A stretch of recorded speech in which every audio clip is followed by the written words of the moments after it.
Hello from Florida. Happy St. Patrick's Day. I hope everyone's having a wonderful day. I just made a shepherd's pie and some custard. So I'm sitting outside. It's really nice out here today in Florida. It's a little bit cooler. So unusually cooler, that's what I say. But this is the last day for frost. So I'll be playing soon. Just wanted to see how everyone was doing. I hope everyone is well and in a narcissistic free environment. Holidays can be bad with narcissists. They can ruin them really quickly.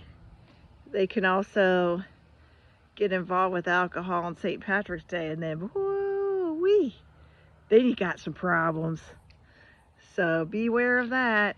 Don't let anybody gaslight you or triangulate you or ruin your fun today when you're trying to dance a jig and drink a pint of Guinness or something. They love to ruin that. How dare you have any fun? How dare you talk to people? How dare you have friends or family that support you? Because they want to have you marginalized, put down, in your place. You know the old saying, quote unquote, know your place, so that they can control you like a little doo-doo robot woman or man. You need to do this, you need to do that. So just remember that you are a free entity. You don't have to answer to anyone or anybody at any time. The only time that you have to do that is if you say you're in the military, you have to answer to the higher ups. Or if you're at work, you have to answer up to what you're doing to a boss. A significant other or family member as an adult is not your boss. And they have to understand that. And it doesn't matter how long you've been in a family dynamic of narcissistic abuse. They have to understand your role in that family or in that relationship with a significant other is not to be what they want. It's what you want. You want something to make you happy, you do it. You don't have to ask for permission from another person. You don't have to answer to anybody. You know what you want in life. Don't turn down the volume on your life. Turn it up to 10. Hey, maybe like on Spotify, this goes to 11. Turn it up. Be more of an independent entity that's free. The more free you are, the more the narcissistic type people will go away from you. They don't want to be around people like that. They don't want to be around people that are secure in their own skin, that know what they want. They want to find someone that's the people pleaser, that's from a traumatic background of a family that has had emotional and verbal abuse and sometimes physical abuse. That if you have multiple siblings like myself in a family, each one of you is the role for the role. I was the black sheep that left home early. I was never the golden child, so I was always the one that they blamed for whatever. So I'm pretty used to that. And in work situations, it's very similar. I keep to myself, I do my job, and I don't want to be bothered. But inevitably, in every work situation that I've ever been in, there's always someone in the background that wants to bamboozle or get some way with whatever their agenda is, and then they play little games with you. So if you are getting your freedom now from narcissistic abuse and you are no longer a people pleaser, be prepared mentally to not be liked by people. Be prepared to be like, I don't need you, I don't need anyone. The only thing that I need is myself. And people that really, really care about me and genuinely want to be around me as you are authentically. You don't have to change for anybody. If you're changing for other people to fit some mold of whatever you think it is, I'm going to give you one example from my life is when I was a mom and I tried to be super mom and do all this stuff with all these people that really didn't care about me and probably gossiped behind my back after I did multiple play dates, groups, parties to please others. I'm not pleasing anybody anymore. And the funny thing is, I don't even hear from those people anymore. There were so many, and I entertained all their children too, but they're no longer with me. So that goes to show people only want you for what they can get out of you. If they cannot get anything out of you anymore, and this goes in narcissistic relationships as well, they'll eventually fall off. So, and you don't have to worry about them anymore. You don't have to do anything as long as you're not pandering to them, trying to make them, better, like, oh, I'll help you out with that, or I'll do that for you.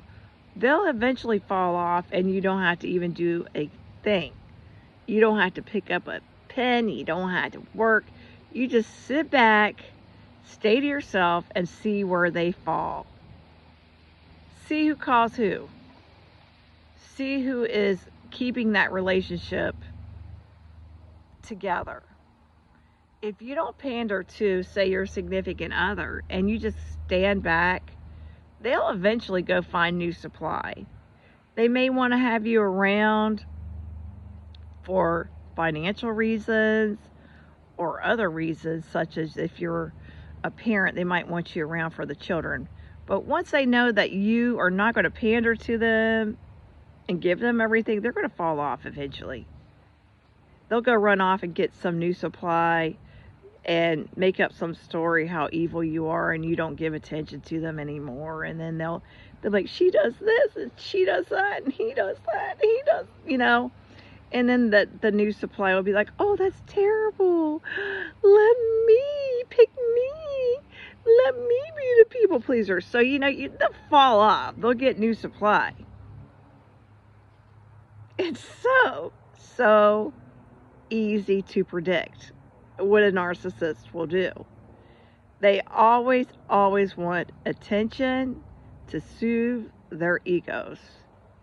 They always want to be the center of attention. And once you think that they're not anything more than what they are showing you, which is usually some nasty behavior, then there's no reason to be around them anymore. They think that you're already of no use. So you might as well just pack your bag and leave. Because they'll torture you. They'll stay with you to get whatever they need out of you. But they won't be there for you. They just want you to be there for them. And they will go off and they'll find somebody else that gives them attention. Heck, they may have like 6 different people giving them attention. They may have like 10 different people on social media talking to them, and they're just saying all kinds of nasty things, and she does this and she does that. And then before you know it, they're like, oh, that's terrible. Oh, I'll talk to you. And then, you usually have like in their social media stable a few, and then they'll keep them on the hook. And then eventually they'll figure out which one is going to be the best pick me, people pleaser, enabling narc behavior, and they'll go to that. Literally, that's how it goes.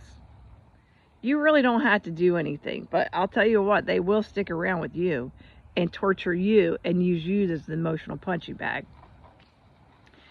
And when they start amping up their bad behavior, like, being very critical of you and your looks or how you do things, that's when you should be really, really cautious of looking into what supply they have. Because when they get their shiny new supply, a little shiny new toy, they're going to start emotionally beating you up as well.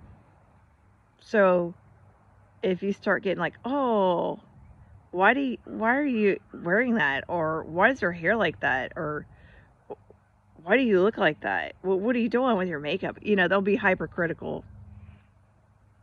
And then that's a good way for them to control you as well, because you're always going to try to fix those problems. Like, oh, I'm going to fix how I dress, or I'm going to fix how my hair looks, or I'm going to fix how my makeup looks, or I'm going to cook better. Whatever, you know. Whatever they criticize, it's a control method. So it's very hard to judge from each narcissist to the next. But I can tell you one thing, they're all the same. They had all the same bag of tricks, just slightly different.